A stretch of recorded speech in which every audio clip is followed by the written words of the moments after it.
Hey friends, today we're gonna have some real talk about online customer groups, specifically Facebook groups where you'd put potential customers or current customers and for your team members. So we're gonna cover the who, what, why, where, when, although not exactly in that order. So let's go ahead and jump in.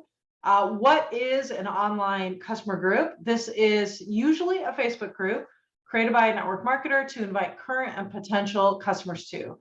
Leaders will then promote products, share stories, and in general, communicate with their community. What's really nice is that their team members or their customers can invite people to the group as well, creating a nice little community and boosting sales. Where is the online customer group? This is typically on Facebook. Now, the first concern that people will usually share is not everybody's on Facebook. Similar content can be created through and delivered through email. So it goes on Facebook and it also gets sent through email. It's not more content. It's the same content. And so what we're really talking about is engagement in a Facebook group, but we can do a lot of similar things. So don't worry too much. And if you're worried about bothering people in their news feed, we're going to cover that with some of the way the content is written. Okay. Who should start an online customer group and who should join? This is a really important question because you might be wondering, is a customer group for me? Is this where I am? So what I would recommend is a network marketer who wants to grow their business. So they are entrepreneuring, right? They want to be independent and on their own. They should probably start one once there are at least like 50 people to invite to it. And this would include customers, team members, and potential customers. Team members will be encouraged to invite their team members, customers, potential customers as well, creating a system that increases retention and recruiting for your entire team until they're able to do this on their own. Now, this makes sense for network marketers that are serious about their business. They're committed. Now, what I mean committed, none of us knows exactly what we're going to be doing in the future. But barring any major shifts or changes in general, being committed to your business, you're not marrying your business, but you are, committed enough to your business to show up each week for your business. You'll know this is the right move when, in addition to your networking and your enrolling, you have about 2, maybe 3 hours to invest per week to invest in building the group and creating the content in the first 3 months or so. And then after that, it should take less time because you'll be replaying a lot of that content.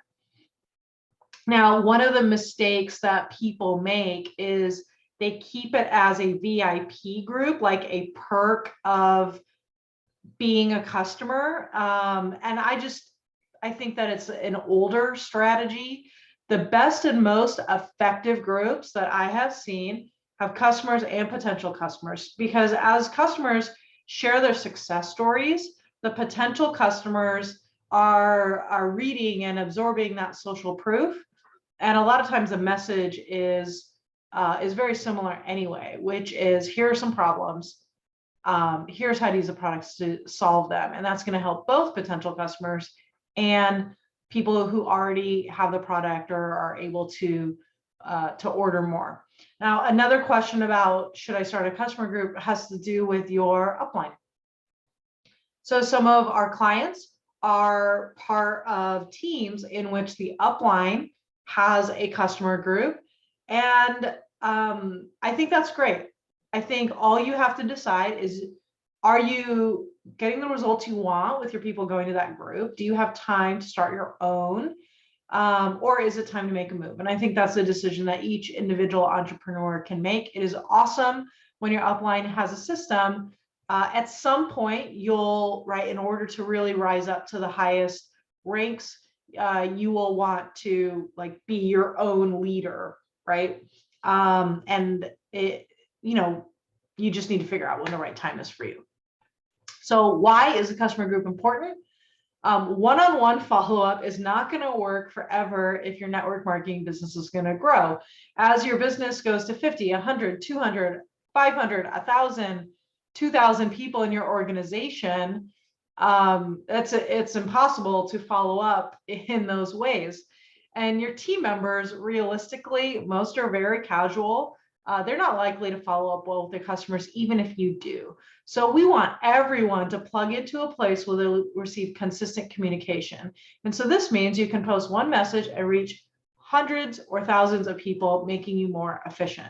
It also means you're not the only resource. The crowdsourcing nature of a Facebook group starts to happen, which again lightens the load. Somebody might have a question, other community members may jump in and answer it before you even hop on. This is also a great place. The major purpose, like the goals of a customer Facebook group, are to share social proof, customer testimonials, remove obstacles to using product, and invite people to events.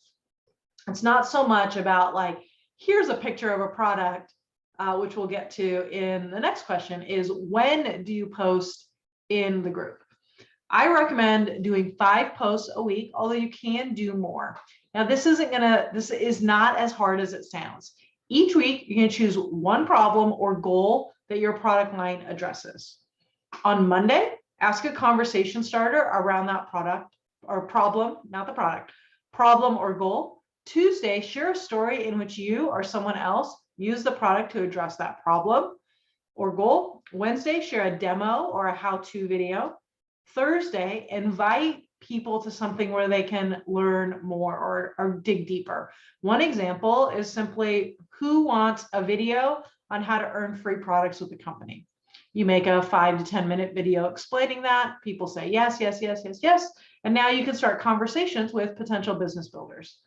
On Friday, share a testimonial from someone or ask a question like, share why you love XYZ product and be entered to win something.